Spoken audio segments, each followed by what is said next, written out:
Still speeding. The first episode, the pilot episode, if you will, dated May 8th, 2019. That's right, dated content here on SoundSpeeds. Now, why is it dated? Well, it's different kinds of content than you will find on my channel. Typically, if I review a microphone, for example, and I were to say it's going to be out in 9 days and you watch this video in 3 years, you're going to say, well, geez, there's already 2 newer versions of that microphone that are out. And that particular version I could get a steal of a deal of on eBay. Just like if I were to run a contest and I included dated content, like at the end of this month is going to be when I pick my winner. Well, guess what's going to happen if you're watching this video 8 years from now? You're going to say, well, that's great. I would have loved to have participated in that contest. Unfortunately, it's not an option. Great. Thanks a lot for that. This is a podcast. In that podcast, I could be doing news about sound. I could be answering questions. I could be talking about behind the scenes in the entertainment industry or something that's on social media. I could be talking about anything. And it's going to be from a sound person's perspective because us sound people on set, we're listening, we're observing, and in our minds, we're still speeding. Why the name Still Speeding? Well, if you watched my video on the origin of MOS, then you are familiar with the term sound speeds. And if you have been watching this channel for a while, you know the term sound speeds is related to education, at least on YouTube. But outside in the real world, sound speeds is more than that. It is a brand that represents me. This symbol right here, this little brand, is a logo that represents me, and if I put that logo on something worldwide, people will recognize it if they're in pro sound circles. If you did not know that, now you do. We got to start someplace, right? I mean, you would not have known of me, perhaps, unless you watch this YouTube channel and you've seen my educational videos. Like I said, got to start someplace. But regarding this YouTube video podcast, if you will, how long am I going to be doing it? Well, it depends. I could be doing this video quite often. I could be doing one every single week. I could be doing one every month. I might be doing it sporadically. Depends on you. If you like this, tell me in the comments down below what you think. If you like this content, if you don't like it and it's a waste of time, then tell me that as well. I'm curious as to your thoughts and opinions. I have a microphone in my face, which I don't normally like. I'm not clean shaven. This is not me standing up and talking and whatever else. This is me more candid, talking to you. You're going to hear me mess up words and maybe fumble over myself, maybe try to figure things out. But hopefully you're going to hear me maybe make some comical things, jokes, something. Who knows? Hopefully it's going to be entertaining to you. For this first episode, I figured I would give you a film industry crew member's perspective on something that I'm sure you've seen in social media if you follow it. The Game of Thrones coffee cup that somehow made it into a shot. Game of Thrones being more of a kind of a swords, crossbows, medieval-ish type television show, which has no purpose for a modern paper cup to somehow have made it in cleverly into the episode. Clever? Maybe. We'll get into it though. Let's start off by explaining that people this day and age rip apart movies and TV shows like never before. In the past, where you have 35mm films, if you go watch Raiders of the Lost Ark and you see it in the theater, first of all, the theater screens used to be as big as your wall in, your bedroom. But now they're humongous. You can even watch IMAX versions of many films. You can even watch big screen TV versions of many TV shows. And in some cases, your phone has a higher resolution screen on it that you can put very close to your eyes and see images in much greater detail than you could watch big time feature films on in the big screen only a decade or two ago. This day and age, quality is crazy. And because of that, people are literally picking apart pixels and looking at these TV shows and finding details that were never there. As a matter of fact, as we move more and more towards 4K, 8K, I am very much in the opinion that you're going to start seeing people's pores Actors who have had to change their makeup when they went from film to the world of digital, they had to change the makeup because the makeup looked too harsh for digital. So the actual makeup itself was different. It changed a bit. And it's not as good on actors' skin as it used to be. I mean, not that it's always been a great thing to have on your skin, but actors have to wear makeup. And if you have to wear makeup, obviously you want it to be something that's going to look good and that hopefully doesn't make you break out. But unfortunately, many modern makeups make many actors break out. So if you ever see them out of makeup, sometimes it can be considered bad or a disaster, as you've probably heard some people say. Why would I be mentioning this? Because people have a tendency of ripping apart things they see on TV all the time. They'll look at something and say, "Oh, I see this detail there. There was a sword as the dude got up on the horse. I saw the sword flopping around, which indicates to me that it's a rubber sword." Well, guess what? It's a TV show. Certainly, you're watching a TV show. Now, you may say, "Oh, it took me out of it. I didn't believe that I was watching a TV show until I was taken out of it by watching that rubber sword." Would you have rather hear a news report of an actor that jumps up on top of a horse wearing a real sword and accidentally impale themselves or hurt the horse? It is something that can happen. It's happened many times before, and actors do get hurt. If someone wants to wear a rubber sword in a scene, okay, fine. You may say, well, then they have the budget. I mean, $15 million an episode, $100 million for the entire season. That should be enough to fix a wobbly sword. Okay, that may be. But would you rather them spend $5,000 or $10,000 fixing a wobbly sword as someone steps onto a horse, or would you rather them put that back into some aspect of the show, making a costume better, let's say, or making, giving additional render time, or fixing something that they would have to otherwise be using that time on if they were fixing a wobbly sword? Which would you rather have happen? I mean, geez, we've talked about coffee cups in the past. There's been a picture of, what was it, the royal wedding that happened in season 4 or season 5, where Jaime Lannister is holding a coffee cup in a picture, and people say, well, that doesn't make sense. Why is he holding a coffee cup? Well, guess what? Between scenes or between setups, when you're changing your camera angles, you can have an actor standing on a set. And sometimes what will happen is the camera people will say, "Hey, can y'all line up for a second?" If you don't have second teamers or your stand-ins, they may say, "Have everyone line up, please.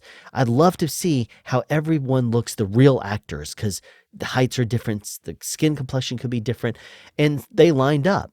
And those behind the stills photos that usually reveal something are taken at times when the actors are just chit-chatting with other actors on set. And then they say, "Oh, okay, yeah, we'll line up for a second so that way you can look at it with your camera." And that's what happened with this coffee cup. Not the one that you see in episode 804. That one's a bit different. In the case of the coffee cup in episode 804, which is season 8, episode 4, it could be argued that HBO was not being very observant when they did not notice that coffee cup. And yes, you could make that argument and say, well, if they noticed it, would they have covered it up? Yes, you can bet on it.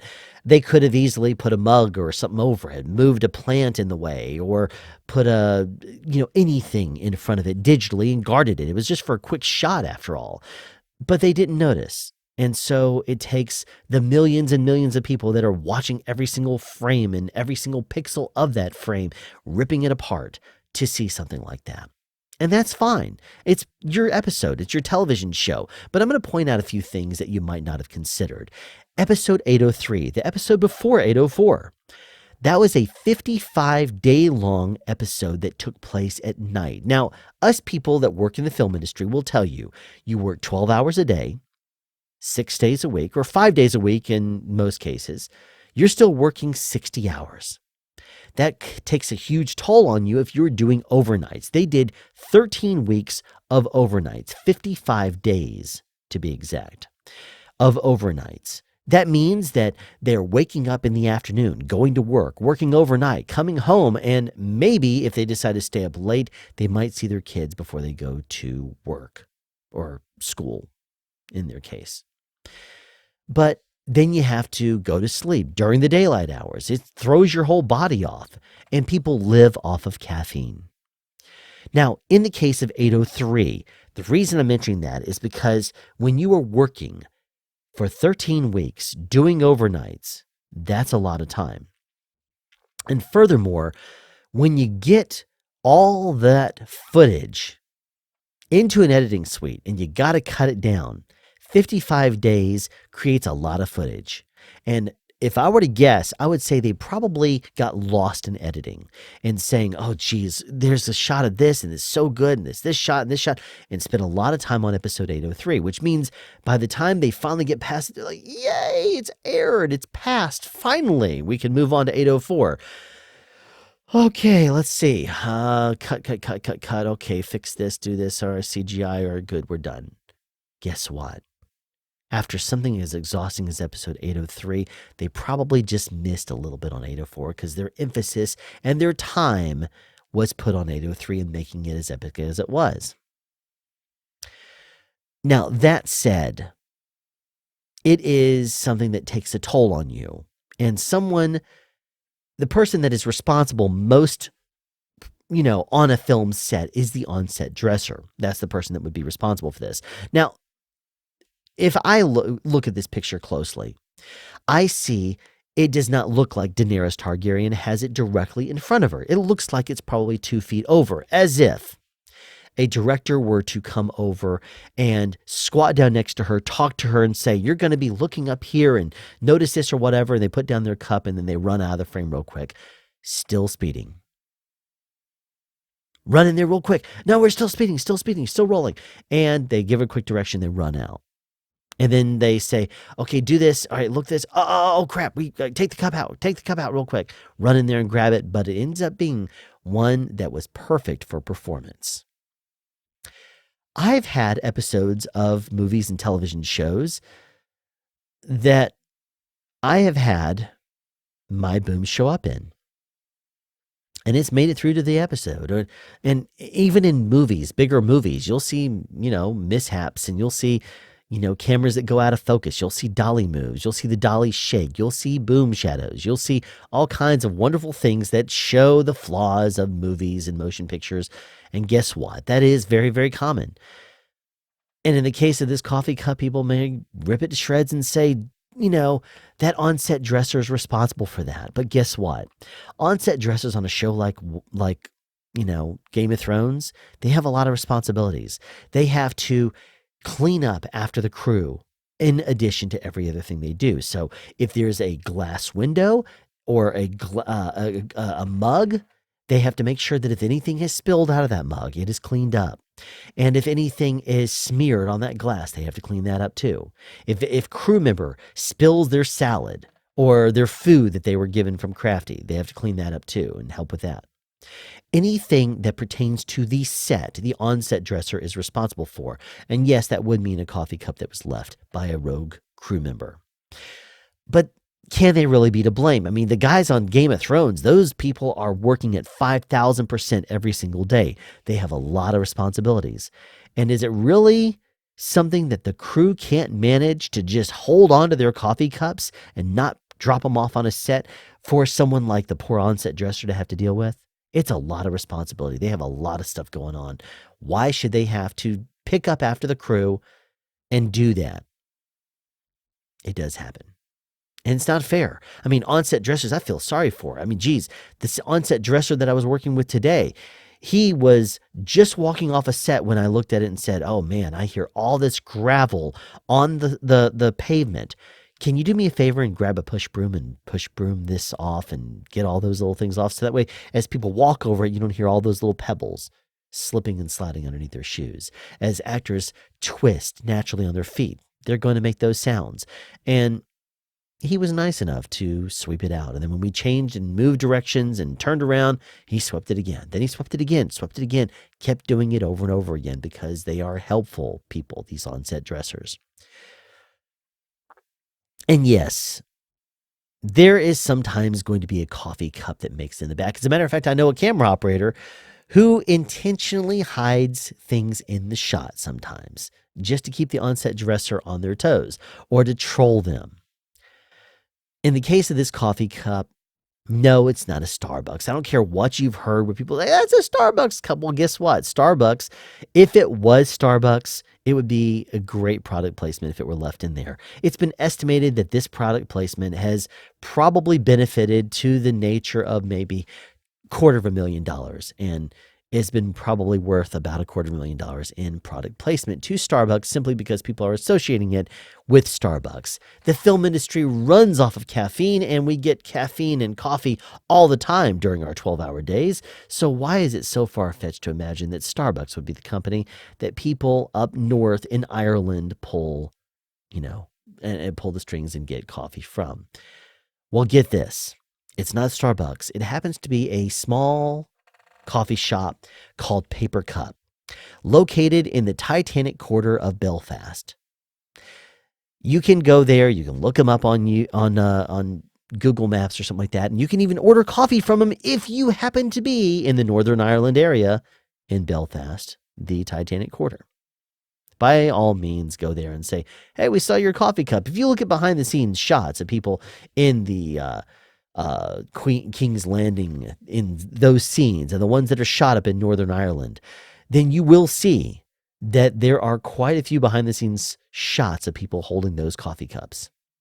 Tearing these things apart pixel by pixel, if it makes you happy, by all means do it. Keep in mind, though, this is indeed your television show. Try to turn it off if you can. Believe me, people in the film industry, we try to turn it off. It's very difficult in some circumstances, and I do watch movies and TV shows and all of a sudden point out something that makes my wife and my kids cringe because they're like, Dad, can't you just watch this thing? Yes, I'm sorry, honey, I'm trying. It does happen. Just like there are recalls on cars, just like on any product that is released, there is going to be some sort of a safety recall, or there is sometimes salmonella inside of peanut butter that's released, or there is somehow a bug that got into French fries at a McDonald's. There are accidents that happen in the world. And if in 8 seasons of Game of Thrones, one little coffee cup makes it into an episode right after an epic 55-day episode, forgive them on that, okay? It's something they weren't trying to do. Just forgive them on it. I mean, geez, you love the show, right? You want to see what happens in the next 2 episodes? Fine. Put it out of your mind. Don't think anything more of it. At least that's my thought. A crew member's perspective as a sound person that listens constantly on set and observes a lot of things that happens on set. I've seen a lot of things, and that's my take on it. Now, real quick, just to wrap up this episode, I wanted to let you know that I do have a limited supply of SoundSpeeds merch right here if you happen to be interested. There are hats that I have. And if you're interested, domestically in the United States, $25 will get this sent to you. Free shipping. Don't worry about that. I have navy blue to match your jeans. I have baby blue to match your eyes. I have sandy color to match the beach that you're hopefully wearing the hat on. I have blood red, so you don't see the blood of your enemies on this hat. And then we have the one that you wear, what is it, before or after Labor Day? You don't wear white, I don't remember. But whatever the case may be, if you want a maximum reflection of the sun, you got your white one also.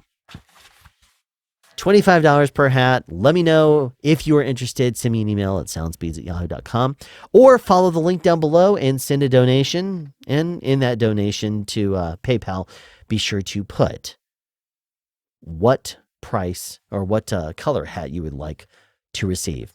And if there's an issue with that, then I will contact you back because they may go quickly. I only have a few of each one, and we'll see what happens. If you're interested, though, the hats are available.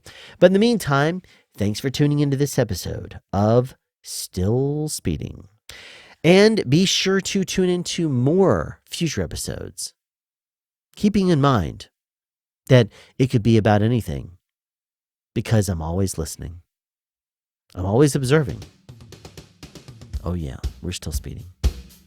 Have a question you'd like answered or want to add something? Be sure to write it in the comment section down below. You can also make a suggestion for future topics of discussion. Again, comment section down below, or you can email me at soundspeeds@yahoo.com. Be sure to subscribe and turn on notifications so you won't miss out on future sound advice.